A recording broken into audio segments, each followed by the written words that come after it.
Good afternoon. We are still at Trädgårdsföreningen, and today we are dwindling into H904, Heidegger 904, and I will take up an article by Jacques Derrida. It's regarding friends and friendship. There is a quote here: "Oh, my friends, there is no friend."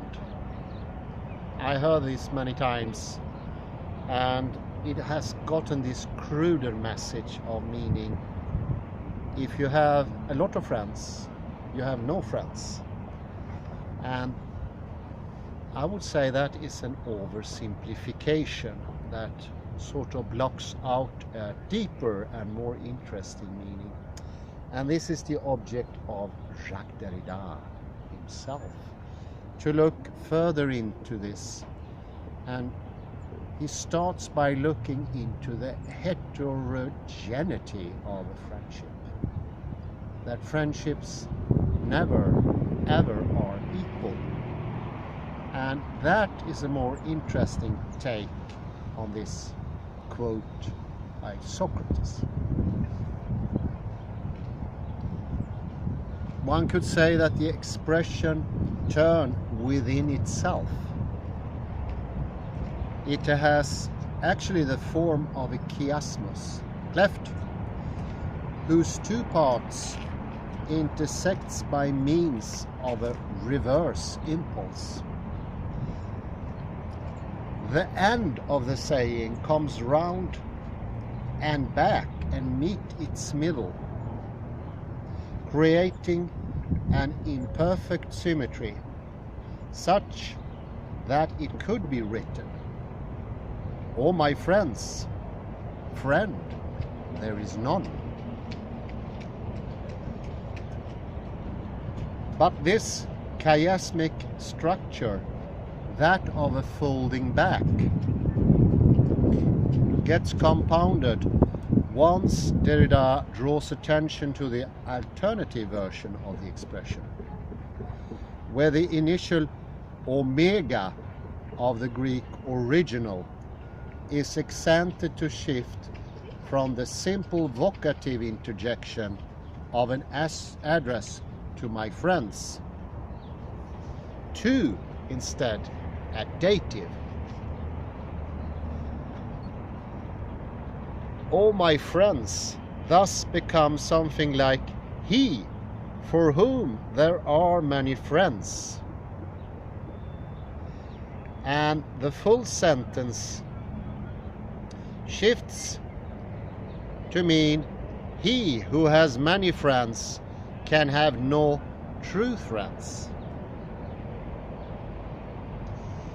Derrida nicknames the latter version the repli, translated as recoil or recoil.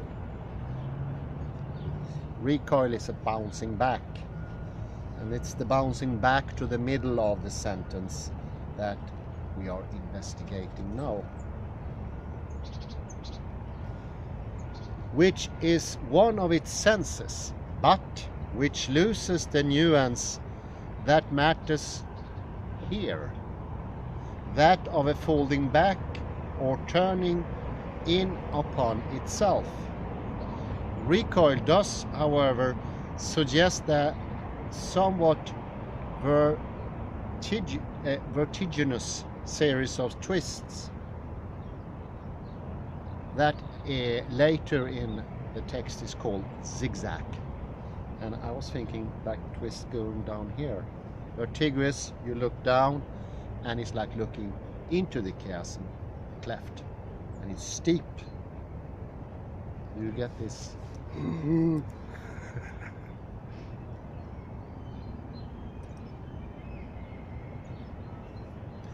Let's have a look at the trope. A trope, or what we often call a rhetorical turn, that is an apostrophe turn to a single addressee, borrows the form of a chiasmus a syntagm that turns back on itself, whose exact version, el vertere, to turn, is uncertain, potentially diverting or turning its sense, or at least creating a further turn of chiasmus between its two forms. But what is all the more telling about the attention given to the alternate rendition and reading of the "Oh my friends" maxim is, it seems, the reflective and almost cautious manner in which Derrida introduces it, the explicit reference he makes to the rhetorical ploy or gesture that he is thereby advancing. And this is very common with Derrida. He doesn't change the text, but he sort of twists it. It keeps its original meaning, but he shows what is the original meaning. Well, it's like the Necker cube, like the Möbius band, it's like the Klein bottle. It's depending how you choose to read it constantly. And in this process, the self also gets revealed. Who's the self? Well, it's me. Actually me as an individual looking into the text, and in this case a single strophe, nothing more. But even within this there are multitudes of meanings. Actually, I would say it even questions what meaning is. What is meaning? Is it what I used to assign to this? I heard it before, I always assign a sort of a colloquial meaning to it. And I also used it maybe once or twice. Especially regarding a friend of mine who actually had this circumstance of having loads of friends, but no true friend. But I realize now, I am also in on the game. I'm an active participant in this zigzag thing. And it will zigzag according to my energy, to be willing to go down the zigzag line. Otherwise, it will have this shallow, tired meaning, which is not really interesting, to be honest.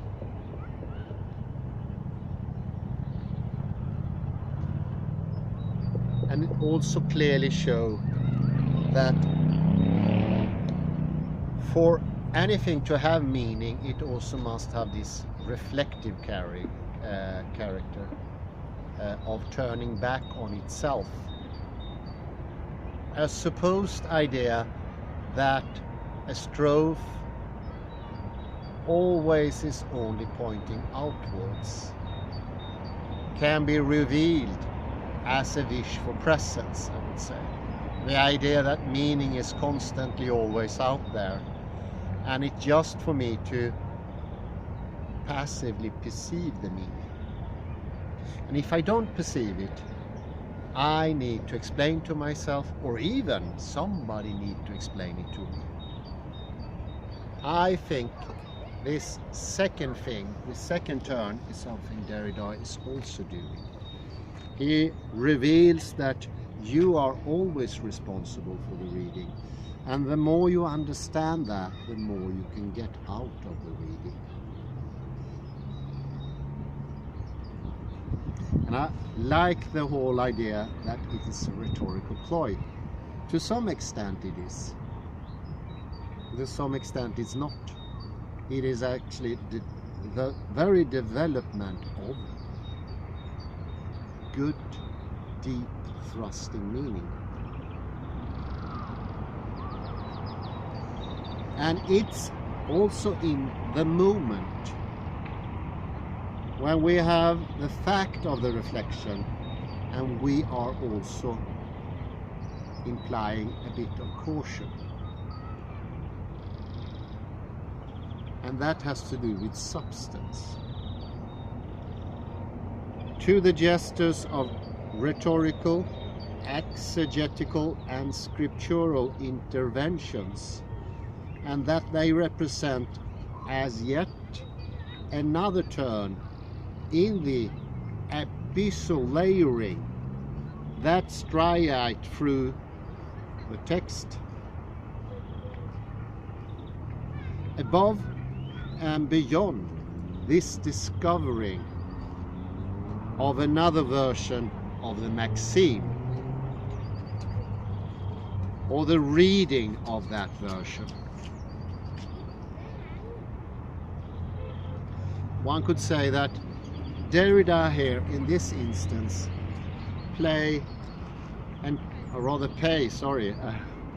pays particular meta-discursive attention to the means by which this reading is being deployed. In a second set of gestures in or movement in Derrida's text, one could characterize it as more of reversals, not so much recoils, but reversals. The strophe can suffer many or be put to many reversals. Could still keep its meaning, but it could also change its meaning.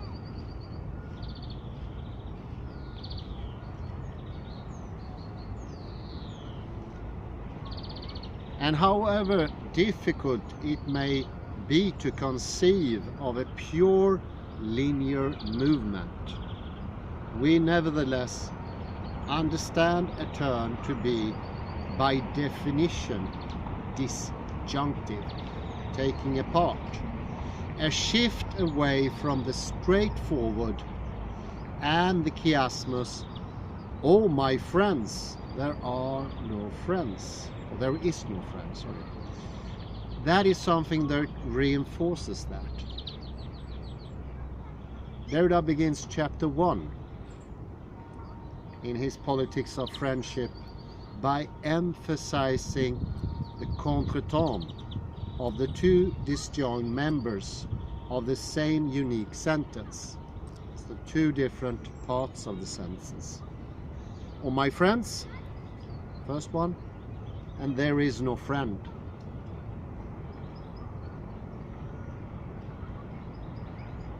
Such a contretemps works against any reciprocality that the figure of the chiasmus seems to imply, in spite of producing a type of symmetry, necessarily imperfect except in the case of a palindrome.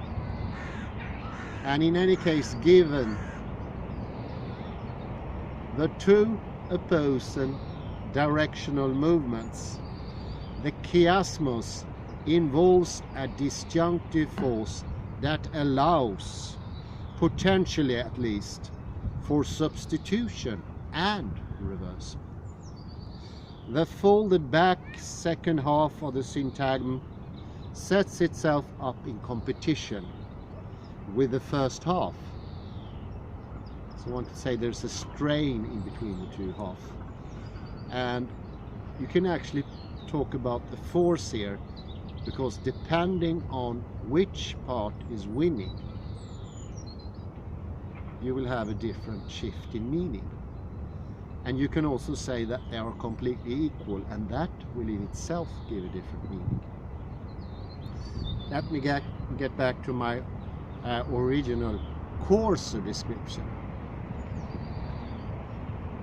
"Oh my friends, there is no friend."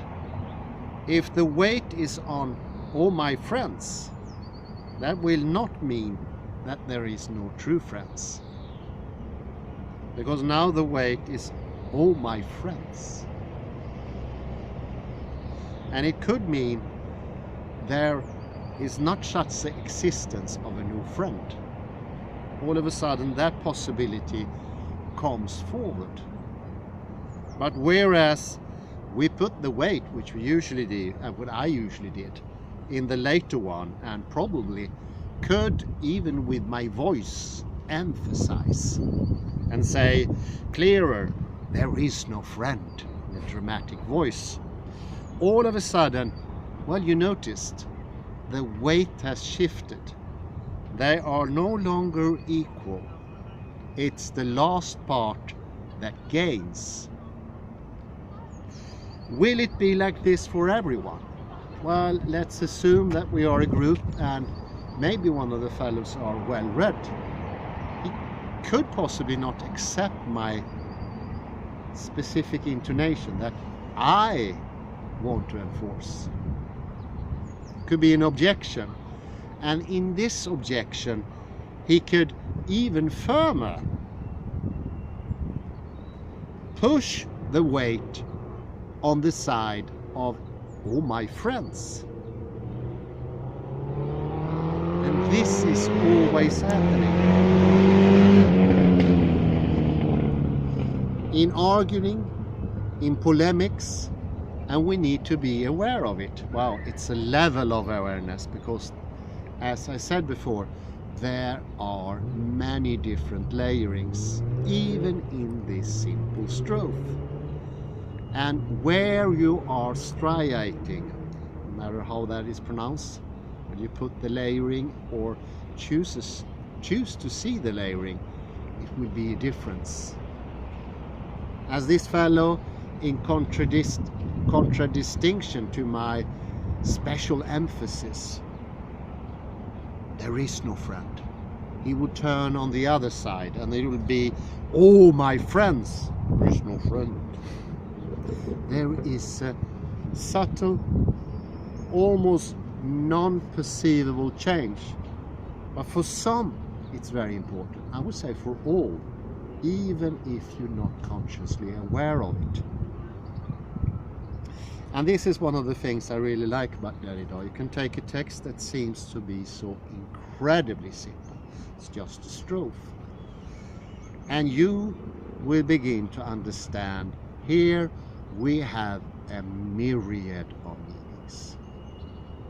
And it's even the case that even if my meanings are contradictory, that could mean that they become even stronger in only one direction. Because in a sense, there is a heterogeneity between all my friends, and there is no friend. They don't carry the equal weight. Why is that? Well, one way of seeing it is the second come last. And what do we say when something comes last? What do we think? Well, we usually think that is the most decided, because the conclusion usually comes last. This is how we are used to reading, and I would think this is reading has also influenced how we perceive talk to be. This is also something that Derrida often questions, or rather shows it can be different.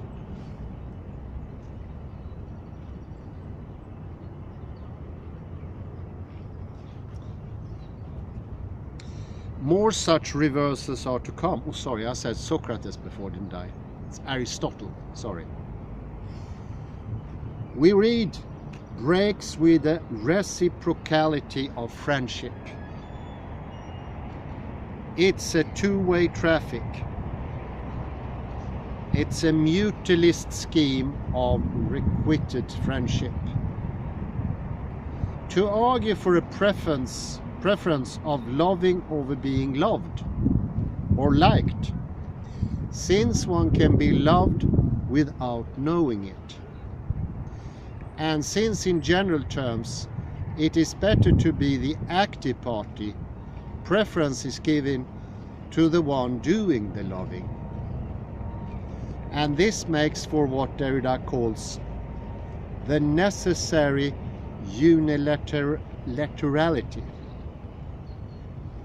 It's a necessity that it comes from a the symmetrical philane, friendship. Now, while that perhaps says more about Aristotle's conception of activity and passivity than about friendship, being loved certainly speaks to something of philia, but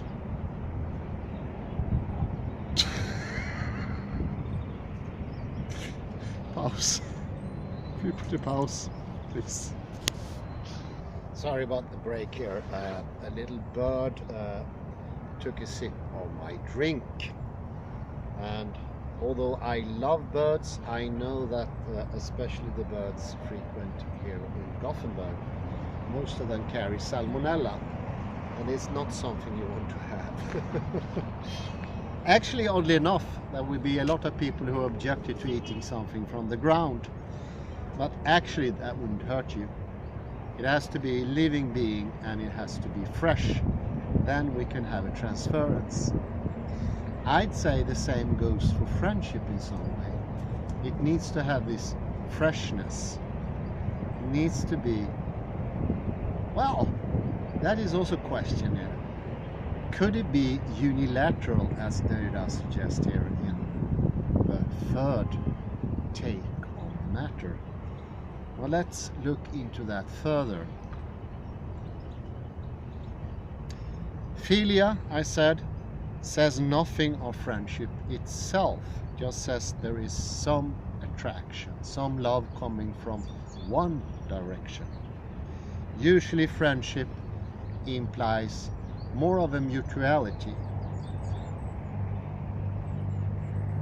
Friendship itself, true friendship, that would have to contend with two equally perplexing alternatives. First one being the seemingly impossibility of two active parties without any object for that activity. Because if it's completely mutual, the other is not an object of love anymore.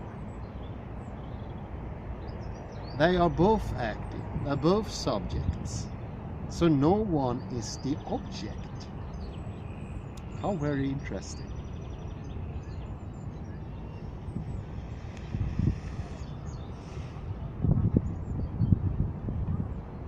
Can also be two parties loving each other without being loved one by the other, or a friendship that remains one-sided or loop-sided, where only the active party is defined as a friend. Indeed, still following Aristotle, a true friendship would be one that was loop-sided to the extent of preferring love for the dead or departed.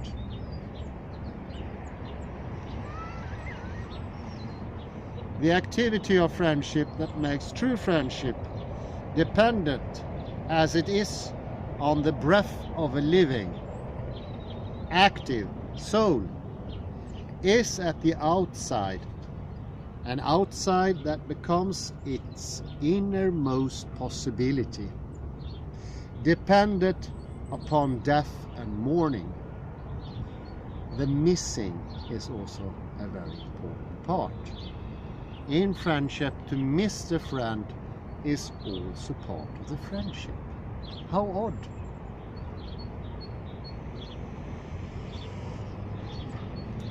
One could say this is a little bit deconstruction presence once more. How could absence be fuel for friendship?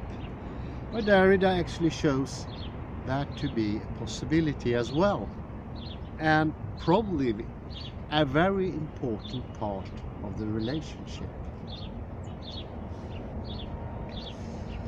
Friendship for the deceased thus carries this philia to the limits of its possibility.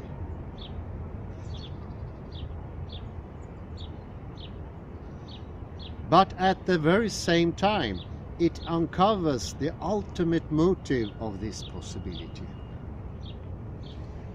I could not love friendship without engaging myself, without feeling myself in advance, engaged to love the other beyond death. And I would say that actually goes in some ways when both parties are alive. You can imagine the other one to be gone, either completely literal or for a moment not present in your thinking. Absence once more. It seems that absence and presence take alternative movements in making of friendship, and friendship is not pure presence or existence. It also plays on the absolute opposite. So this is when we look into the reversal. So you have two interesting takes here. First we had the reciprocal, and now we have the reversal. We just started with the different tools that are at hand in deconstruction. And for every time we do that, we open up for more possibilities. It's rather amazing, isn't it? All of a sudden, things are happening with something that for me was absolutely crude, and it was just a saying I could throw out without being even especially attentive. Well, a little bit like saying, speaking about the bird here previously, even a blind bird finds its seed, or even a blind hen finds its seed. That is usually spoken without specific attention to details or even intention to speak of. It's a tired saying. This turned out to be so much more. And it also takes the other part into calculation. I love somebody else. That means I see myself as loving someone else. And this is oddly also a part of friendship, of philia.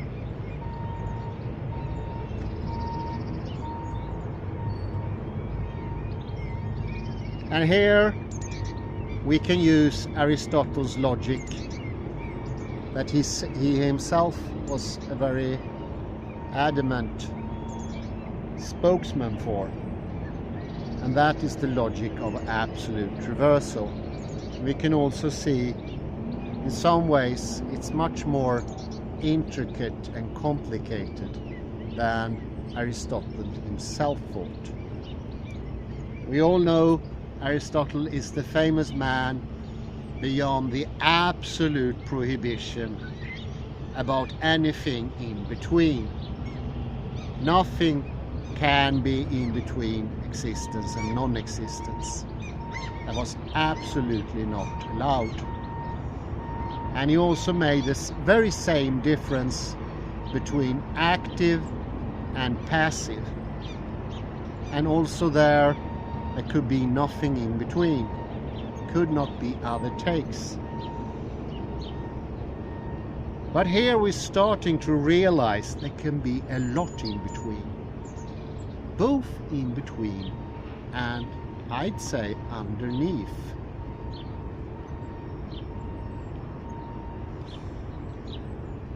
In Nietzsche's, which we mentioned a couple of lectures ago, Human All Too Human, there is a riposte to the dying sage. Friends, there are no friends. The living fool retorts, fools, there are no fools. For Derrida, the reversal constituted by this inversion or conversion, a simple substitution of the fool for the friend, would perhaps leave things unaltered.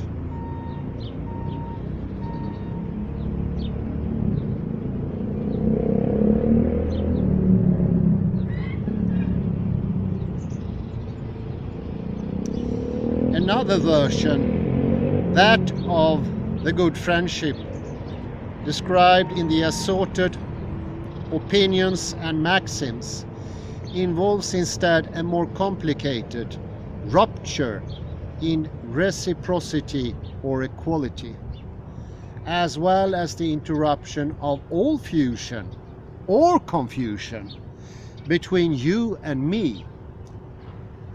But when Nietzsche writes in honor of the friendship in The Gay Science, it is by means of a fable of a Macedonian king and an Athenian philosopher, and is articulated through the logic of the gift, with all the disproportion or impossibility of any equilibrium of giving and receiving that implies. And here is an interesting thing I just came to think of, and that in some languages, when you don't have the accusative or the dative and such things, still in some important aspects another system comes in place, and that is when giving things. Usually in Western languages we use the accusative or the dative to show what is given and to whom it's given. But in other languages that is not a possibility. Japanese is one of those examples. And it shows clearly in the different terms for giving that there is an inequality. The one giving usually has a lesser term, and the receiver has a higher term when it's in the eyes of the giver, whereas the receiver uses completely different words, where usually the giver, the verb for the giving that is taken, is of higher value and the receiving is lower. But oddly enough, most usually these expressions are not reversible. They are unique to each and other context. And when I read this many years ago, I realized our dative and our accusative, indirect and direct object, obfuscate that. I would say it's most important. We lack, so to speak, the verbal instruments to distinguish those things.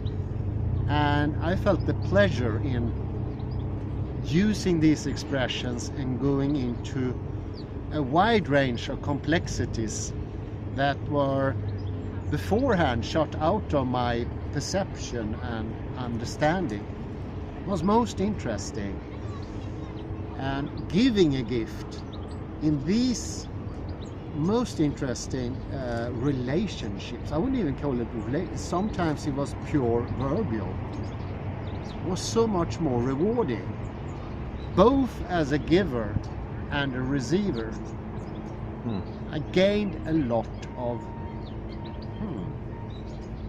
exchange, I couldn't say so. And it was a deepening, and in sometimes it didn't even matter if the gift was meant for me. In Japan you can receive gifts that weren't meant for you, but thanks to the specific expressions you get a sense of gratitude in a very specific way of an anonymous gift, which you still have the special verbiage where I have the lower expression and the other one higher, because there is an inequality. And it's the inequality that makes the equality possible. For were it not completely unequal, it could not neither be equal. And this is some of those finesses and variations that Aristotle himself never understood because of the crudeness of this law of the excluded middle and his whole demeanor of being clumsy when it comes to the details, and maybe sometimes not seeing the wider picture, neither the deeper meanings and also the meanings that are on the side, because there are also parallel meanings running side by side, and they also enhances the taking and the giving.